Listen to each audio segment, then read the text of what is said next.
এই পৃথিবীতে একটা মাত্র দরদি আছে,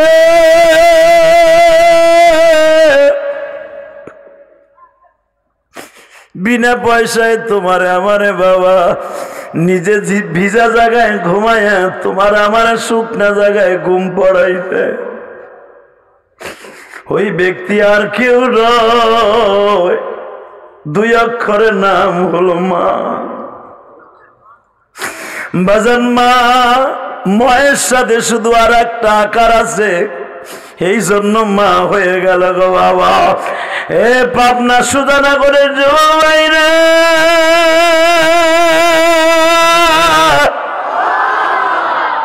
আমি জানি নাই মাঝমার মধ্যে কার মা নাই বাবা নাই।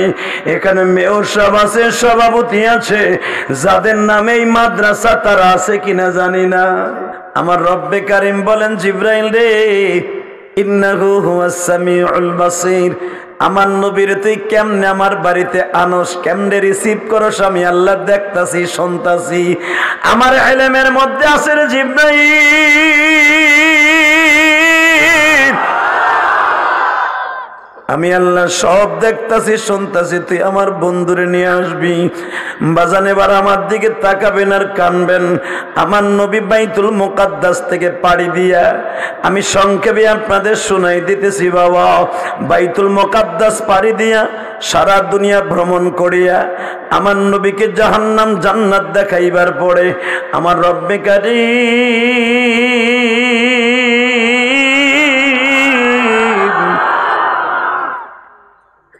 আসমানের দিকে ঊর্ধ্বগমন শুরু করলেন।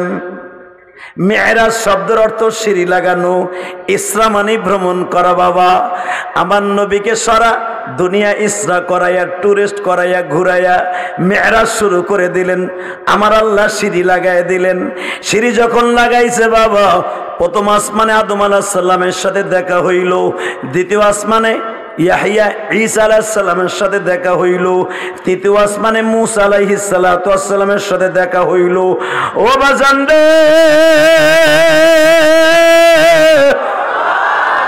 চতুর্থ আসমানে ইদ্রিস আলাইহিস সালাতু ওয়াস সালামের সাথে দেখা করলেন।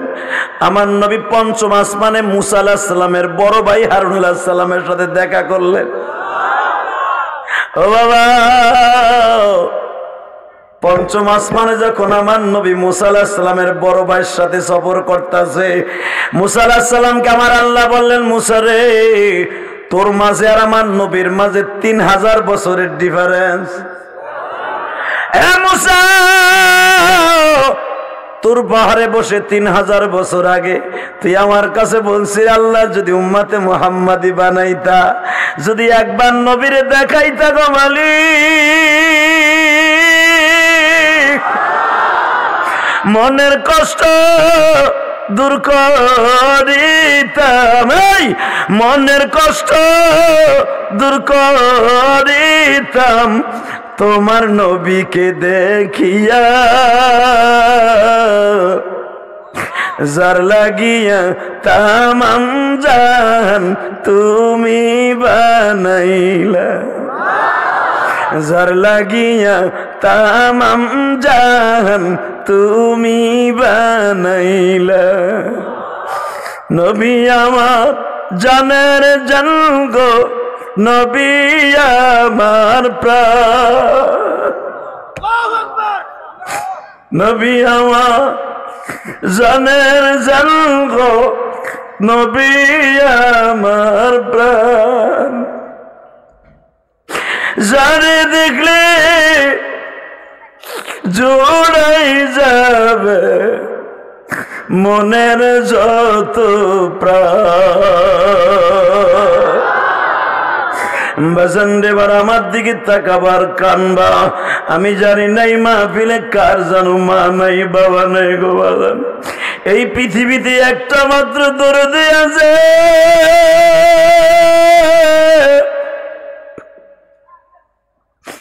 বিনা পয়সায় তোমার আমারে বাবা নিজে ভিজা জায়গায় ঘুমায়া তোমার আমার শুকনা জায়গায় ঘুম পড়াইছে।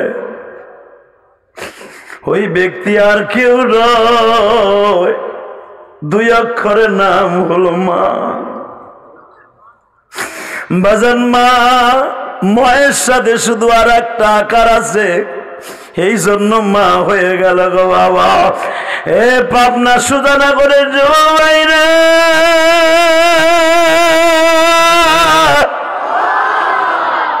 আমি জানি নাই মাজমার মধ্যে কার মা নাই বাবা নাই।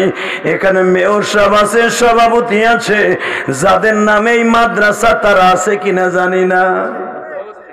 সভাপতি সাহেব মারহাবা বলেন। উনি একটা ডিগ্রি কলেজের প্রিন্সিপাল ছিলেন। হাজার হাজার ছাত্র ওনার হাতে আজকে এসপি ডিসি কর্নেল হয়ে গেছে। কথা বলেন না কেন? কত ছাত্র সে জন্ম দিছে। শুধু আমার দিকে তাকাবেন, কোনো দিকে চোখটা ঘুরাবেন না। আরে মাইক রে, এই মুসলমান এদিকে তাকাও। মুসা পয়গম্বরকে আল্লাহ বলেন, এ মুসা তোর ভাইয়ের আসমানে এখন আমার নবী আছে, একটু পরে তোর আসমানে আসবে। জোরে জোরে জোরে জোরে জোরে জোরে। মুসা আলাইহিস সালাম আগের থেকেই রেডি। আল্লাহ যার জন্য এতদিন পর্যন্ত অপেক্ষা করছি, 3000 বছর চাইয়ে রয়েছি, কবে আইবে তোমার বন্ধু? আজকে আমার মনের আশা সব পুরো হয়ে যাবে। আজকে যেই নবীর একজন রসুল দেখার জন্য মুসা আলাইহিস সালাম কিন্তু শুধু নবী না, উনি একজন রসুল। রসুল পর্যন্ত আশ্চর্য হয়ে যাবে। আজকে বাংলার জমিনে নাস্তিক গুলো আমার নবীরে গালি দেয়। কথা কন না কেন? নবীর পক্ষে উলামা একরাম কথা বললে আজকে তাদের জেলে যেতে হয় বিনা অপরাধে। জেলের কুঠিরে বসে বসে প্রহর গুনতে হয়। মনের দুঃখ মনের মধ্যে নিয়ে শুধু একটা কথার উত্তর চাই। তাসলিমা নাসরিন গত কয়েকদিন আগে ওই নাস্তিক মহিলা স্ট্যাটাস দেয়। আপনারা জানেন তাসলিমা নাসরিন এখন লুলা হয়ে গেছে, শুনছেন না? পুরা লুলা হয়ে গেছে শয়তান। এই চরিত্রহীনা বেশ্যা প্রতিটা লুলা হয়ে গেছে। যে তার বইয়ের মধ্যে লাগছে, বডি আমার, আমি যার কাছটা খুশি হার কাছটা বাচ্চা আনবো। শুনছেন এই নাস্তিক কি বলছিল? আমার বডি আমার সম্পদ, আমি যার কাছটা পারি হার কাছটা চাষ করে আমি ফসল ফলাবো। এতে শরিয়াতে কি? মোল্লা রাজা বলে এরা মিথ্যা। বডি আমার, আল্লাহ আমারে দিছে, আমি যার কাছটা পারি হার কাছটা বীজ লই আমি। নাউজুবিল্লাহ বলতে পারেন না? এই নাস্তিক এখন লুলা হয়ে গেছে। কয়েকদিন আগে ভারতের এক হসপিটালে বসে সে একটা স্ট্যাটাস দিছে, আপনারা দেখেছেন, সারা দুনিয়া দেখছে। লুলা হওয়া অবস্থাও সে লেখে, যদি উলামা একরাম বলে মোল্লারা আমারে গালি দিয়ে বলে আমার পরে গজব পড়ছে, যদি আমার পরে গজব পড়ে থাকে নবী মুহাম্মদের পরে গজব পড়ছে। নাউজুবিল্লাহ আসতে কইলে বোবা হয়ে মরবা। এই জবান আল্লাহ দিছে, নবীর বিপক্ষে কথা কয়, ওরে আবার নাউজুবিল্লাহ আসতে বলবো নাকি? এই মুসলমানের পোলা যুবক এবার রেডি হ। আজকে 28শে জানুয়ারি সাক্ষী থাকবে এই জমিন, তোর জন্য জান্নাতের টুকরো হবে এই জমিন। যদি নবীর পক্ষে এখন একটা আওয়াজ হয়, তাকাও ওইদিকে। এই মুসলমান, তাসলিমা নাসরিন বলে যদি আমার পরে গজব পড়ে থাকে হুজুররা বলে, তাহলে নবী মুহাম্মদের পরে গজব পড়ছে। জিজ্ঞেস করা হলো কেমনে গজব পড়লো? গজব পড়ছে এইভাবে যে হুজুরা কইতেছে আমার ঠ্যাং লুলা হইছে, আমি আকাম করছি বিদায়। তো নবী মুহাম্মদ কি আকাম করছে যে হে ওহুদের মাঠে যে দাঁত ভাঙছে তার? দেখেন বেঈমানি নিয়ে আরো কি কয়। বলতেছে যদি আমার ঠ্যাং লুলা হওয়ার কারণে যদি আমার পরে গজব পড়ে থাকে, আমি যদি এই দেশে হিজরত করার কারণে আমি বাংলাদেশ থেকে পালাইয়া ইন্ডিয়া আসার কারণে যদি আমার পরে গজব পড়ে থাকে, মুহাম্মদও তো মক্কার থেকে পালাইয়া মদিনায় গেছে, এরপরে কি গজব পড়ছে? এবার দেখেন সবচেয়ে ঘৃণিত শব্দ কোনটা? যদি আমার পরে গজবের কারণে যদি আমার ঠ্যাং লুলো হয়ে যায় থাকে, তাহলে মুহাম্মাদের কি গজব পড়ছে দেখো। ওই মোল্লারা কয় একাধিক বিয়ে করলে পুরুষে পারবে 4টা, মহিলারা একটা পারবে না। মোহাম্মদের পরে কি গজব পড়লো যে গজবের কারণে মোহাম্মদ 11টা বিয়ে করলো? নাউজুবিল্লাহ বললেন না? বাজানবার আমার দিকে তাকান, রাসূল মুহাম্মদ রাসূলুল্লাহ সাল্লাল্লাহু আলাইহি ওয়াসাল্লাম যখন বাজান মুসা আলাইহিস সালাতু ওয়াস সালামের আসমানে উঠবে, আমার নবীকে দেখার জন্য মুসা পয়গম্বর আগের থেকে রেডি হয়ে আছে গো বাবা। আল্লাহর পয়গম্বর মুসা মালিককে ডেকে ডেকে বলে, মালিক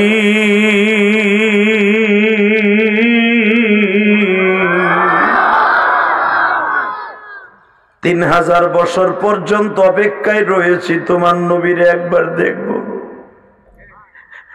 আজকে যখন তোমার নবীর সাথে আবার দেখা হবে আমি কি করব গো মালিক?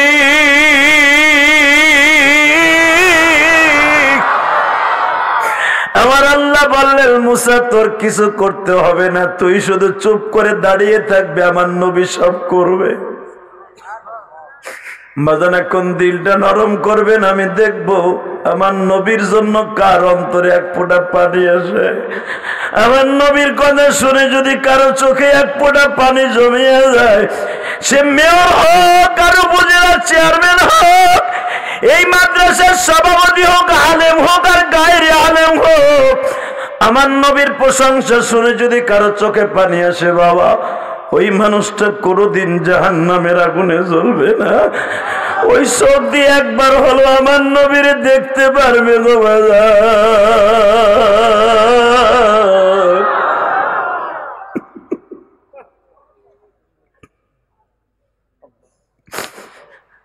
আল্লাহ রজবের সাথে তুমি দেখো কার চোখে পানি। তোমার কাছে ইন্না ইদ্দাতাশ শুহুরি ইনদাল্লাহি 12 শাহরান ফি কিতাবিল্লাহ ইয়াওমা খালাকাস সামাওয়াতি ওয়াল আরদি আরবাআতুন হুরুম। আল্লাহ তুমি বলছো আমি আল্লাহর কাছে 12টা মাস 1 বছর নির্ধারণ করছি, 4টা মাস আমি আল্লাহ খাস করছি, তার ভিতরে একটা মাসের নাম হলো রজব মাস, প্রথম মাস হলো মুহররমের মাস, দ্বিতীয় মাস হলো জিলকদার জিলহজ, চতুর্থ নাম্বার মাস হলো রজব মাস। আল্লাহ রজবের চাঁদে যারা তোমার বিশ্ব নবীর কথা মনে করিয়া চোখের পানি ফেলাইয়া তোমার একটা ডাক দিবে গো আল্লাহ, এদের সবাইকে নিষ্পাপ করে বাসায় পৌঁছে দিবা। মুসা পয়গম্বর আমার আল্লাহকে বলে, মালিক রে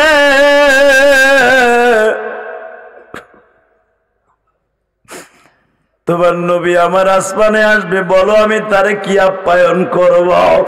আমার আল্লাহ বলে, মুসা তোর কোনো আপ্যায়ন করতে হবে না, শুধু মুখটা বন্ধ করে তাকায় থাকবি আমার নবীর চেহারার দিকে, চেহারার দিকে তাকায়া তোর ভিতর থেকে যদি কোনো প্রশ্ন আসে ওই প্রশ্নটা নবীরে করবি, তাছাড়া কোনো কথা বলবি না, কোনো কথা বলবি না। আমি দেখবো আমার নবীর আশেক কয়জন আছে। বাজানরে মুসা পয়গম্বর দাঁড়িয়ে আছে, আমার নবী 6ষ্ঠ আসমানে আরোহণ করলেন, 6ষ্ঠ আসমানে পদার্পণ করলেন। এবার আমার দিকে তাকাবেন, অজরে চোখের পানিগুলো ছেড়ে দিবেন। কে বলেছে আল্লাহ আপনাকে আজকে মাফ করবে না? আমার নবী ওইখানে দাঁড়িয়ে আছে, মুসা পয়গম্বর এখানে দাঁড়িয়ে আছে। আমার নবীর এক পলক দেখেই বাবা মুসা পয়গম্বর দাঁড়ায় গেছে, হাত দুটা বাড়াই এইভাবে ডাক দিছি, ইয়া রাসূলুল্লাহ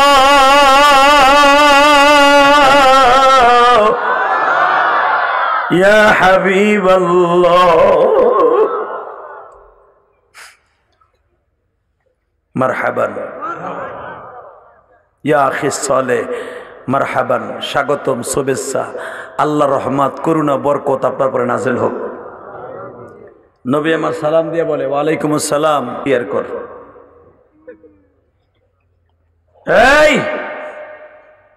আরো ক্লিয়ার কর, সুন্দর কর,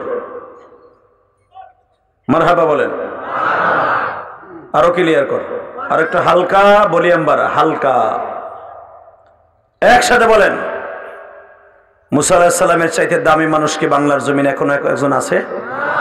জোরে কন না কেন? আরো জোরে কন। হালকা আর একটু বলিয়াম বাড়া। এই এই যুবক,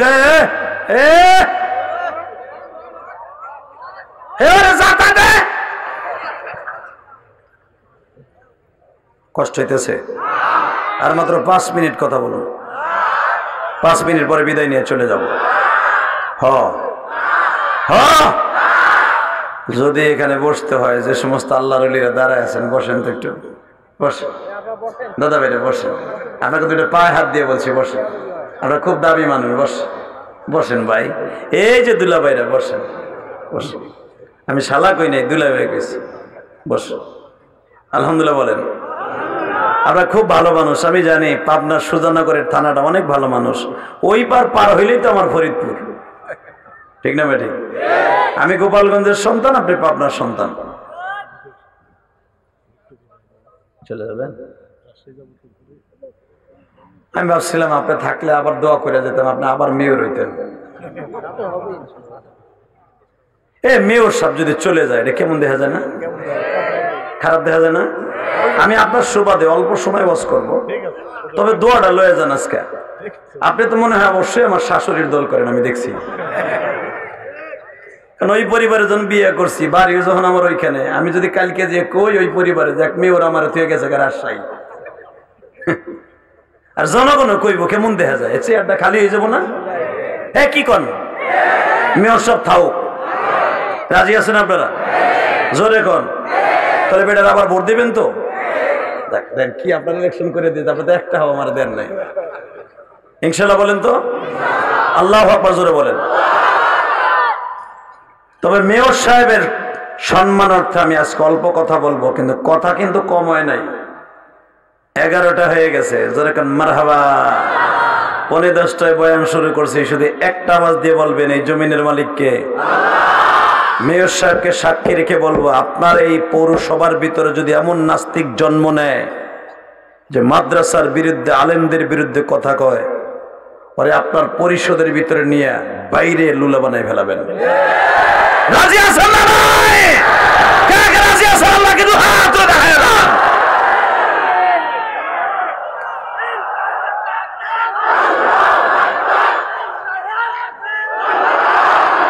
হইছে, থামো, হয়েছে, বাস। আলহামদুলিল্লাহ বলেন। জানি আপনাদের অনেক দাম। বাবারে, তারের খাম্বার মতো এক বেটা খারাইয়া দেন।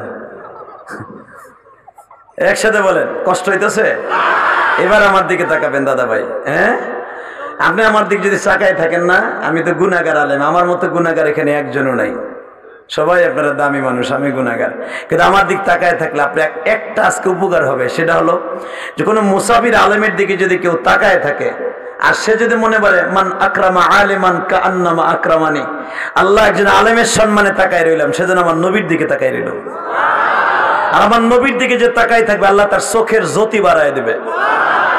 আল্লাহ তাকে কোনোদিন বেঈমান করে মারবে না। আর আজকে আমাদের দেশে আলেম ওলামাকে যখন মাজার মধ্যে দড়ি লাগায় উড়ায়, কিছু কিছু নাস্তিক টিটকারা মারে। কি বলে জানেন? আকাম না করলে কি ধরছেন?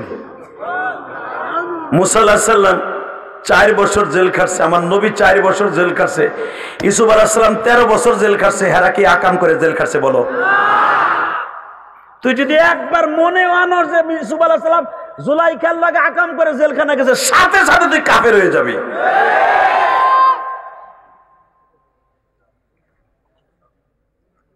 সব জায়গায় সবটা বলবেন না, কথা বলেন না কেন? ছোট্ট একটা পিস কি আলেম রফিকুল ইসলাম মাদানী, ওর একটা থাপ্পড় দিলে কান দিয়ে 3 কেজি রক্ত বেরায়, কথা বলেন না কেন? ওর মতো পিসকিটারে মাজার মধ্যে গড়ি রশি বানানোর দরকার আছে? ডান্ডা বেরি লাগানোর দরকার আছে? হেলমেট পরাবার দরকার আছে? ওরা তো হাত ধরে 2 আঙ্গুল দিলে যেমন যায়। এটা সরকারের ভাবমূর্তি নষ্ট করার জন্য কিছু কিছু নাস্তিক আলেমদের বিরুদ্ধে লেগে গেছে।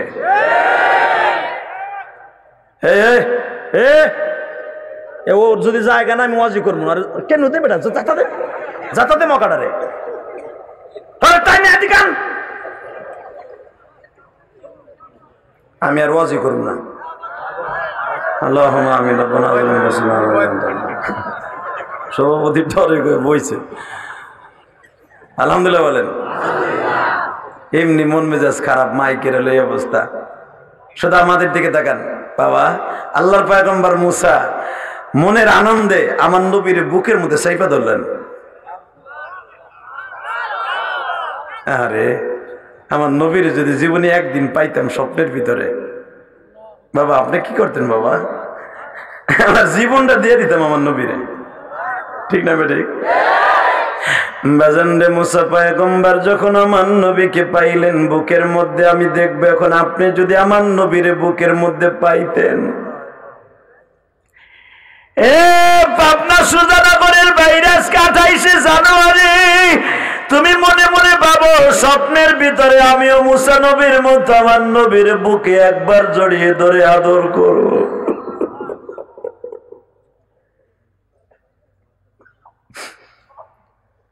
আল্লাহর পয়গম্বর মুসা আবার নবীর বুকের মধ্যে জড়িয়ে ধরলেন। জড়িয়ে ধরার সঙ্গে সঙ্গে বাজান পিঠের মধ্যে হাত চলে গেল। বুকের সাথে বুক লাগলে তো অবশ্যই বাবা পিঠে হাত চলিয়া যায়।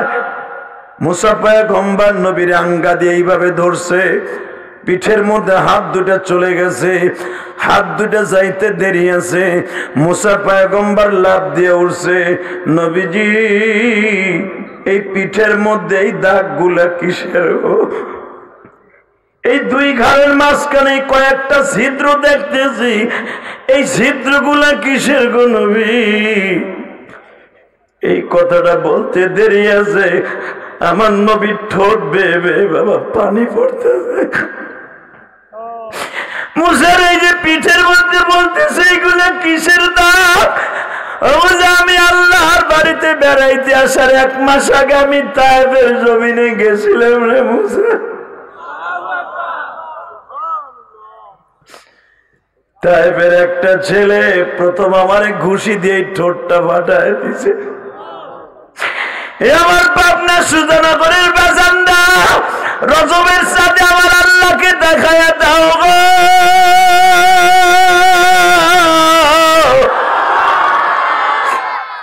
আমার নবী বলে মুসা রে, তায়েফের একটা ছেলে যখন আমার মুখের মধ্যে প্রথম ঘুষি মেরে দিল, আমার ঠোঁট দুটা ফেটে গেল মুসা। ঝর্ণার মতো রক্তগুলা ঝরতেছিল। এরপর আর একটা কবিনা এসে আমার মাথার উপরে এমন জোরে পাথর দিয়ে বাড়ি মারলো মুসা, আমি চোখটা অন্ধের মতো হয়ে গেল। আমি জমিনে বসে বললাম, জমিনে বসার সঙ্গে সঙ্গে বৃষ্টির মতো আমার পরে পাথর পতিত হচ্ছে। এত ধারালো পাথরের মুসা, আমার পিঠের মধ্যে ওই পাথরের আঘাত গো বুঝা। পাথরের আঘাতে আঘাতে আমার সমস্ত শরীরটা রক্তে রঞ্জিত হয়ে গেল। ও আমার পাবনা সুজানগরের ভাইরা, আমার নবীর কষ্টের কথা শুনে যাদের চোখে পানি আসবে, ওই মানুষটা মৃত্যুর সময় আমার নবীকে তার বালিশের পাশে দেখতে পাবে। আল্লাহ তুমি দেখো এই পাবনা সুজানগরের বাইরে কে এখন চোখের পানি ফেলায় কাঁদবে। আমজা আমার ছেলেরা এমন ভাবে মারলো, আমি একে একে 3 বার বেহুশ হয়ে পড়ে গেলাম। 3 বারের বার চতুর্থবার যখন আমার হুঁশ ফিরে আসছে মুসা, চতুর্থবার যখন আমার বগলের নিচে হাত দিয়া আবার তারা আমাকে মারতে চাইতেছে, তখন আমি বলতে বাধ্য হয়েছিলাম, ও তাইফের ছেলেরা আমারে আর পারিস না, আমি সহ্য করতে পারি না।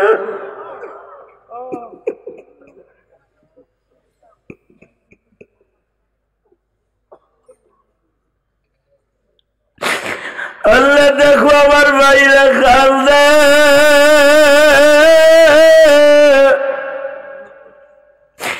এই মজমার মধ্যে কার জানো মানে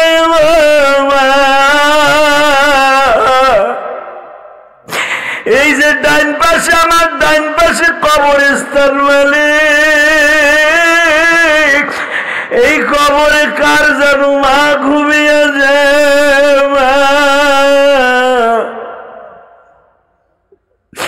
আমারও তো জন্ম দুঃখিনী মা, আমার 12 বছর বয়সে বাজান ওই গোপালগঞ্জের জমিনে ঘুমিয়েছে। আমার মা আমারে বলছিল, ইলিয়াস রে বাবা তুমি আলে বাবা, আমি মা দেখা যাইতে পারবো না।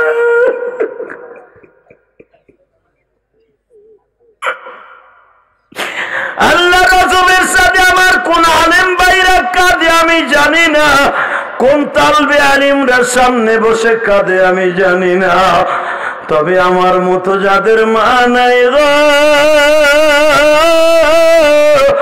মেয়র সাহেবের মা বাবা আছে কিনা জানি না, সভাপতি সাহেবের মা বাবা হইতে কবরে ঘুমিয়েছে মালিক।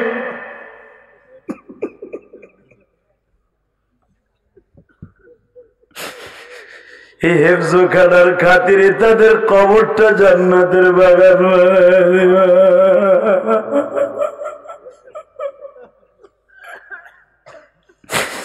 আল্লাহ দেখো সুধানগরের দিকে তাকায় দেখো, আজকে 28শে জানুয়ারি তোমার বান্দাগুলি কান্দে মালিক। এই পাবনা সুজানগরের দিকে কবরস্থান মাদ্রাসার দিকে তাকাও। আমি যখন এই মাদ্রাসায় আসতেছিলাম কবরস্থানের পাশ দিয়া বাবা, কত শত শত মানুষ এই কবরে ঘুমিয়ে আছে, কেউ একটা আওয়াজ করে বলল না আমার কবরের অবস্থা কি।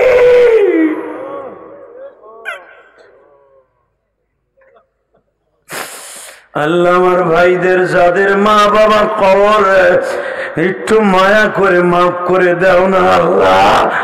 সকলের বাবা ভাইয়ের কবরটা জান্নাতের বাগান বাবা।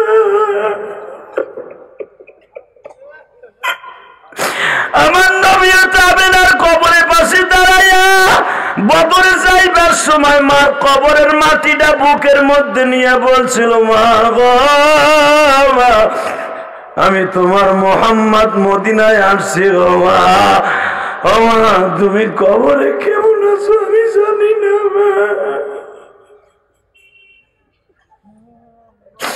আল্লাহ দেখো কারা জানো কান্দে মালিক,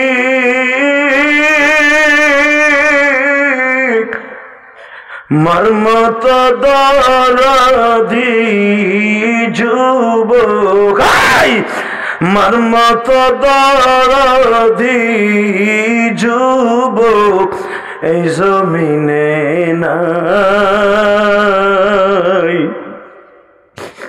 মা বলিয়া ডাক দিলে গো আল্লাহ খুশি হবে।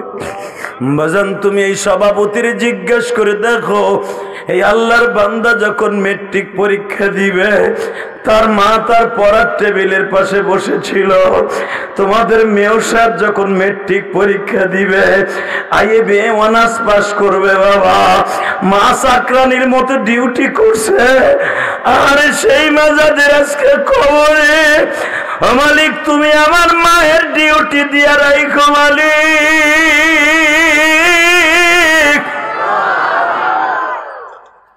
আল্লাহ দেও না মার কবরটা জান্নাতের বাগান বানাই। এলা দেখো তো কার চোখে পানি, আল্লাহ মেয়র সাহেবের চোখে পানি, সভাপতির চোখে পারে, তোমার বান্দা গুলা বইয়া কান্দে, ডাইনে বামে ওলামা একরাম কান্দে, দাড়ি বাঁকা বাজানরা কান্দে, তোমার কি মায়া লাগে না আল্লাহ?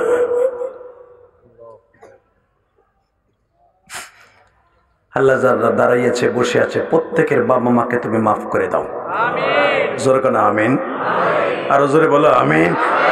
এ যুবক তুই নীরবে বসে বসে এখন কাঁদবি, তুই বলবি হুজুর আমার মা আছে, ভাই মার মতো দরদি কেউ রে পাবি না। এ তালবে আলিম বাবাজিরা, আমি তোদেরকে একটা কথা বলে যাই, গত মাসে আমি নেত্রকোনা গেছিলাম মাহফিলে, তোমাদের আজকে 15 জন ছেলেরে পাগড়ি দিলাম, ওইখানে দিছিলাম 11 জন, একটা ছেলেকে দিছে আমার খেদমত করার জন্য। হুজুর আপনার জন্য আমার খাদেম বানাইছে আমার হুজুর। ঠিক আছে বাবা বস। হুজুর আমি আপনার কি খেদমত করতে পারি? বাবা না বাবা আমার কোনো খেদমত করতে হবে না, তুমি শুধু দোয়া করো।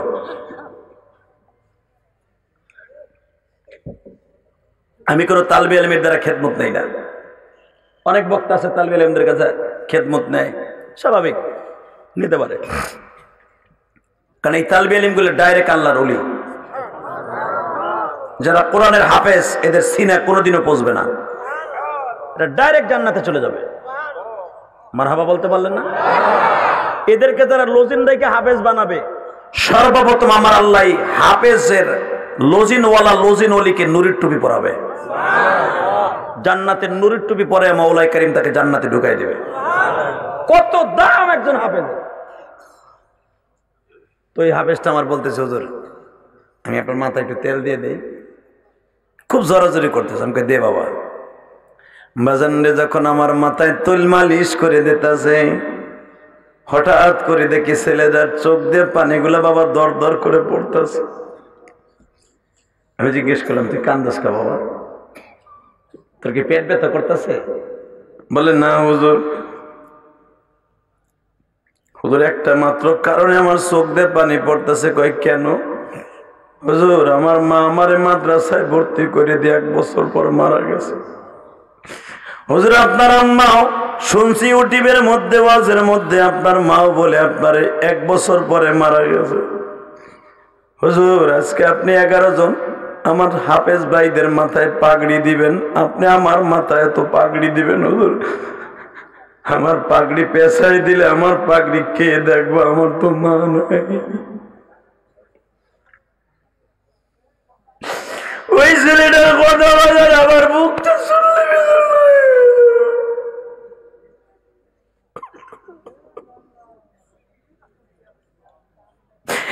আমি বললাম বাজান রে তোমার মা মারা গেছে কয় বছর? বলে হুজুর 1.5 বছর হয়ে গেল আমার মা মারা গেছে। হুজুর আমি আমার খালার বাড়িতে বসে লেখাপড়া করি, আমার আব্বা আবার বিবাহ করছে। হুজুর আমি বাড়িতে যাইতে পারি না, আমার সৎ মা আমারে ভালো জানে না। হুজুর আমার সৎ মা আমারে খাওয়ান দেয় না, সৎ মা আমারে দেখতে পারে না। হুজুর আমি আজকে কান্দি, আমার পাগড়ি আপনি মাথায় পেঁচায় দিবেন, আমার পাগড়ি কে দেখবে গো? হুজুর আমার মা নাই। আমি ছেলেটারে বুকের মধ্যে নিয়ে কপালে একটা চুমা দিলাম আর বললাম বাবা তোমার পাগড়ি কেউ না দেখলো তোমার মা কবরে বইয়া দেখবো। আমার পাবনা সুজানগরের ভাইজা যেই ছেলেগুলার মাথায় আমি পাগড়ি পেঁচিয়ে দিলাম, জানি না এদের মধ্যে একটা ছেলে এতিম আছে কিনা বাবা। যখন আমি এই ছেলেটার মাথায় পাগড়ি পেঁচাইতেছিলাম নেত্রকোনা, ওই ছেলেটা কাঁদতে কাঁদতে কাঁদতে কাঁদতে বাবা আর কথা বলতে পারে না। আমি ছেলেটার স্টেজের মধ্যে বুকের মধ্যে নিয়ে বাবা আদর করলাম আর বললাম তোমরা চাইয়া দেখো মাহারা হাফেজটা কেমনে কাঁদে। ওই যে দেখো তোমাদের পাশে বসে ছোট্ট একটা বাচ্চা কান্দা। ও বাজান ছোট্ট বাচ্চারা কেন মাহফিলে বেশি কান্নাকাটি করে জানোনি? এই ছোট বাচ্চাগুলার বাবা কোনো গুনাহ নাই, নিষ্পাপ ছেলেগুলো এই জন্য বেশি বেশি কাঁদে। এদের চোখের পানির খাতিরে আল্লাহ পুরা বসমাকে কবুল করে নেয়। ওই যে আমি দেখতেছি ছোট্ট একটা বাচ্চা এই যে আমার সামনে বসে কান্দা, এই বাচ্চাটা মারা গেলে বাবা কোনোদিন জাহান্নামে যাবে না।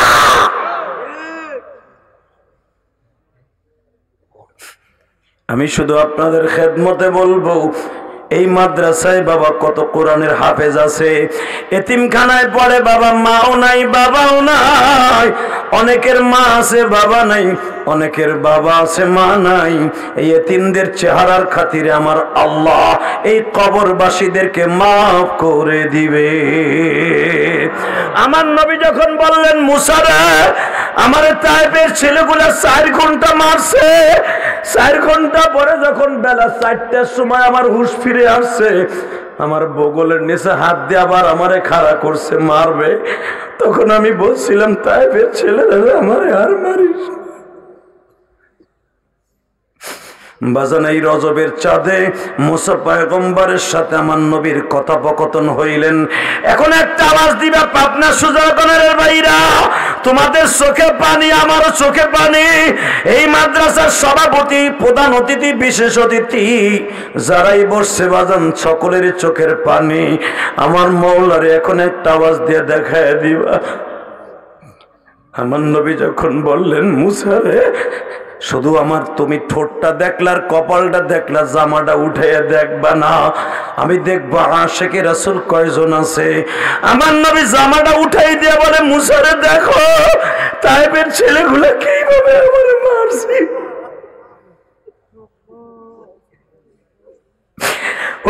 আমার নবীর পিঠের দৃশ্য দেখে মুসা পয়গম্বর এই মাসে 27শে রজব বাবা আসতেছে, শুধু এই মাসের ওয়াজ এই মাসে বলে দিয়ে গেলাম, সুবহানাল্লাযী আসরা বিআবদিহি লাইলাম মিনাল মাসজিদিল হারামি ইলাল মাসজিদিল আকসাল্লাযী বারাকনা হাওলাহু লিনুরিয়াহু মিন আয়াতিনা।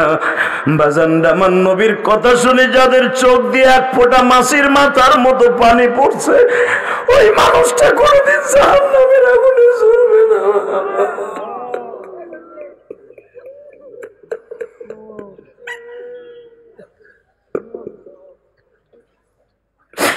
শুধু আমার নবীর কথা শুনে তোমরা কান্দো। মুসা পয়গম্বর যখন আমার নবীর পিঠের দৃশ্য দেখছে, মুসা আলাইহিস সালাম 3 কর্তব্য বেমুর হয়ে গেলেন। নবীজি এইভাবে কি মানুষকে মানুষ মারে? ও মুসা, কিয়ামতের মাঠে তুমি একটা সাক্ষী দিও রে মুসা। কিয়ামতের মাঠ যেদিন শুরু হয়ে যাবে, আমার পাবনা সুজানগরের উম্মাদ গুলা ইলিয়াসুর রহমান জিহাদির মুখে শুনিয়া তারা ওয়াজের মাঠে বইয়া কানবো, কিন্তু আমার উম্মাদ গুলো আমার পিঠের দৃশ্য দেখে নাই। আমার তাইবের ছেলেরা মারছিল, ওরা সচক্ষে দেখে নাই, শুধু না দেখেই কাঁদছে।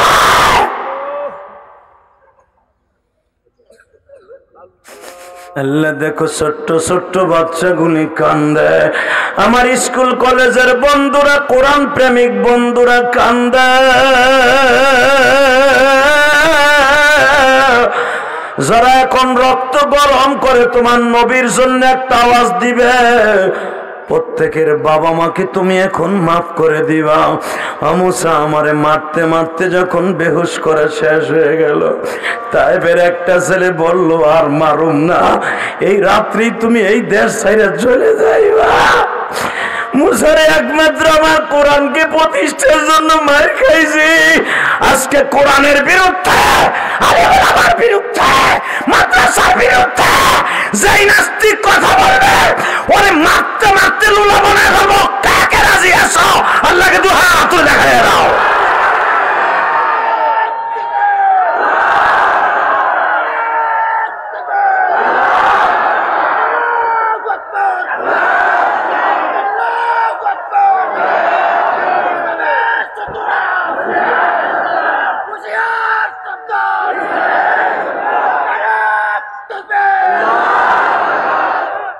আল্লাহ আজকের এই ছোট্ট ছোট্ট বাচ্চাদের চোখের পানি কবুল করো, জোরে করে আমিন। আজকে আমার বাজানদের চোখের পানি কবুল করো। শুধু একটা আওয়াজ দিয়ে দেখাই দিবা, জীবন যাক আর থাক, কোন আলেমের অপমান বাংলার জমিনে সহ্য করব না, কোরআনের অপমান সহ্য করব না। যে কোরআনের বিরুদ্ধে কথা বলবে, আমি আওয়ামী লীগ করি, বিএনপি করি, জামাত করি, জাতীয় পার্টি করি, এটা আমার দেখার বিষয় নয়, এটা আমার দলের বিষয় নয়, এটা আমার একমাত্র আমার কলিজার স্পন্দন, আমার কোরআন। রাজি আছেন না নাই? কয়েকটা কাজ বেশি বেশি করবেন। মুসা, মুসা, আমি আমার উম্মতের জন্য আর কোরআনের জন্য মাইর খাইছি, কারো কাছে আমি বলি নাই রে মুসা, আজকে যে আল্লাহর বাড়িতে আমাকে বেড়াইতে আনবে এটাও আমি জানতাম না। শুধু আমার সাথে একটা আওয়াজ দিয়ে বলেন। মুসা আলাইহিস সালামের সামনে আমার নবী একটা ওয়াদা দিয়ে আসছিলেন, এ মুসা, আমার কোরআনের জন্য আর আমার কথা শুনে যারা কাঁদবে প্রত্যেকটা উম্মার জন্য আমার সাথে জান্নাতে যায়।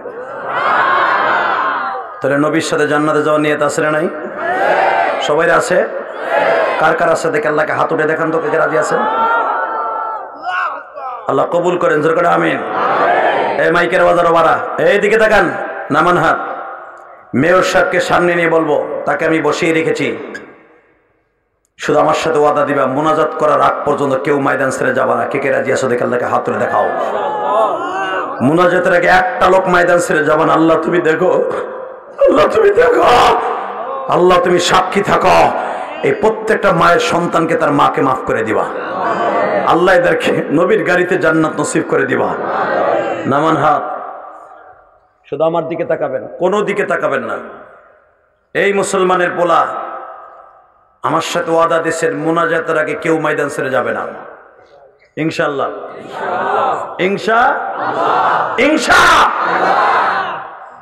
তবে আমি যে আপনাকে বসায় রাখবো আর দুইটা বন্ধু, এটাও না। ফজরের নামাজ মিস করবেন আর আমি কবরে গুতা খাবো, এটাও না। লিমিটেশন আছে আমার বক্তব্যের, কথা ঠিক না বেঠিক? 10:45 ওয়াজ শুরু করছি, এখন 11:15 বাজে। 1.5 ঘন্টা মেহনতের পিছনে হয়তো যদি আরো আধা ঘন্টা সময় বাড়ে, অসুবিধা আছে? ওয়াদা দিছেন মোনাজাতের আগে একটা লোক যাবে না, ওয়াদা দিছেন না? চলে যাবেন? তাহলে আমার সাথে ওয়াদা দেন, আমি মুসাফির। আল্লাহ যারা আমার সাথে ওয়াদা দেবে প্রত্যেককে তুমি মাফ করে দিবা, কবরটাকে জান্নাতের টুকরো বানায় দেবা। জোরে করে আমিন। এই কবরওয়ালাদেরকে মাফ করে দিবা। ভাইজান, আমি ইলিয়াস রহমান জেহাদি, ওয়াজের টাকা নেই, আমার একটা টাকাও কোথাও খরচ হয় না, সব মসজিদ মাদ্রাসা খরচ হয়। এই যে যারা আমার দাওয়াত দিতে গেছিল জিজ্ঞেস করবেন, আমি 4 কোটি টাকা খরচ করে আমার মায়ের জন্য একটা মসজিদ বানিয়েছি কেরানীগঞ্জ। এই যে আপনাদের এলাকায় এই সুজানাপুরে 12 তারিখ আবার আসবো, আলহামদুলিল্লাহ বলেন। এই 12 তারিখের আপনাদের একটা ছেলে আর আরত আছে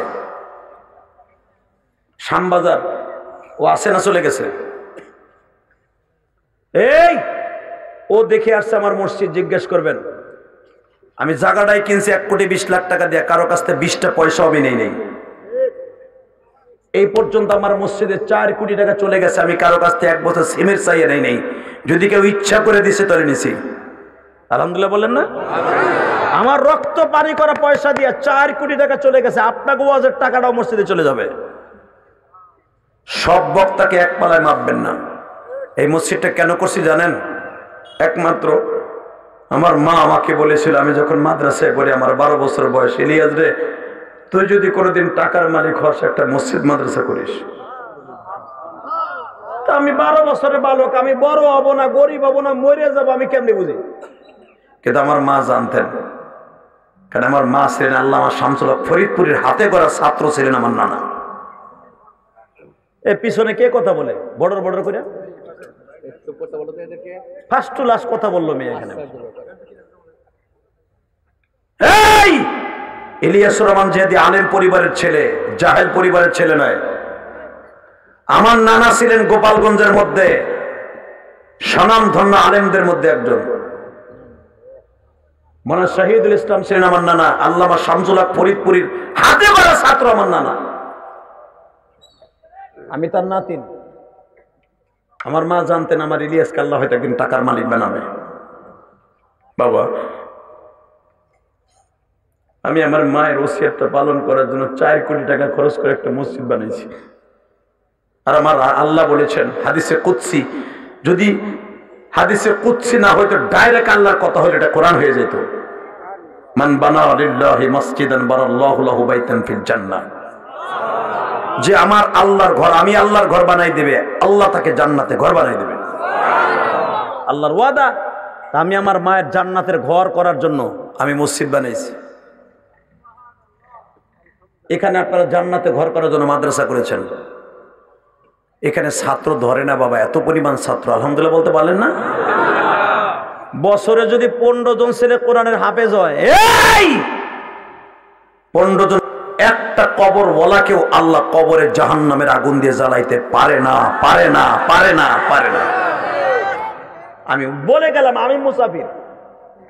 তো দীপ্ত কণ্ঠে একটা আওয়াজ দিয়ে বলবেন, এমন কেউ এখানে আছেন হুজুর আপনি যদি পারেন আপনার মায়ের জন্য কোটি কোটি টাকা খরচ করে মসজিদ বানাইতে, মাদ্রাসা বানাইতে, নিজের টাকা দিয়া, নিজের অর্থায়নে।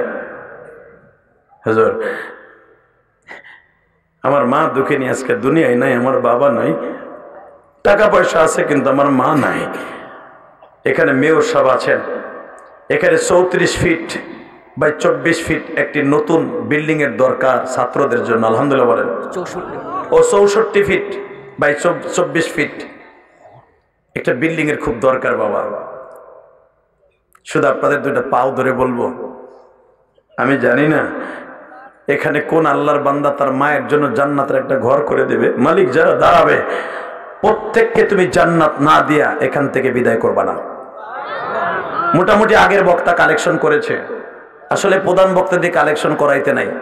প্রধান বক্তা শুধু আনবেন ওয়াজ করার জন্য, ওয়াজও করাবেন, কালেকশন